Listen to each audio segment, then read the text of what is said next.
the St. John's recap right quick for you.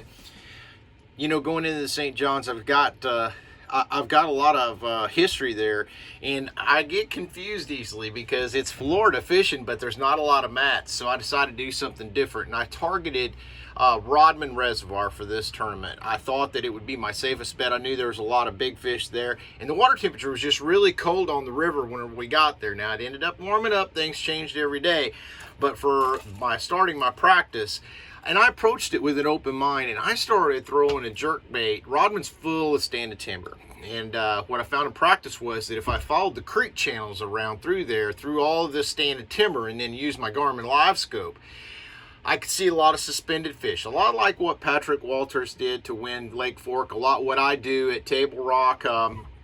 That's how we catch those fish a lot, and it's not very deep, so I was able to target it with these two baits, and these are both Megabass jerk baits, one in 110.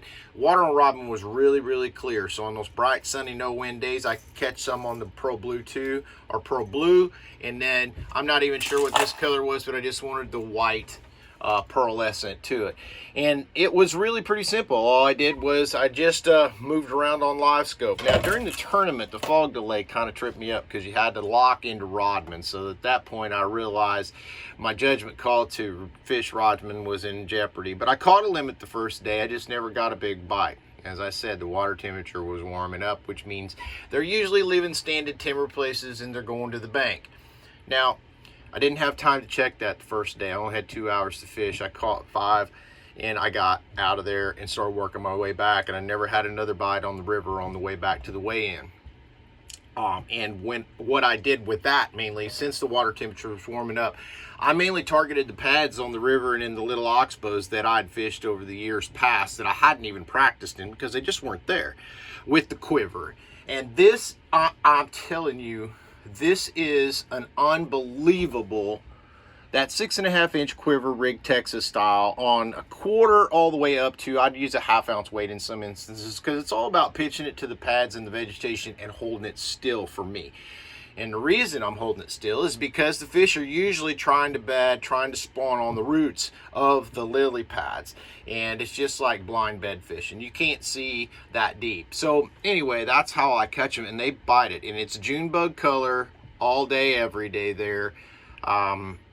It's just a catcher.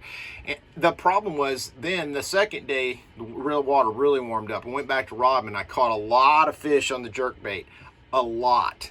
Just couldn't get over 2.5 pounds. And I was like, golly. So I went to the bank and I throwed the quiver around and I caught some small guys, and I wasn't even able to cull out what I had. So even though I didn't land on a stretch where 1 or 2 of them big girls had pulled up to spawn, I still caught a lot of fish on the quiver, and this, I was just catching the males and the males. So, you know, not the result I wanted in the tournament, but chin up, heads up, positive attitude. It's on to Knoxville, and we're going to see what some 45-degree water temperature and some patterns will develop on the Tennessee River.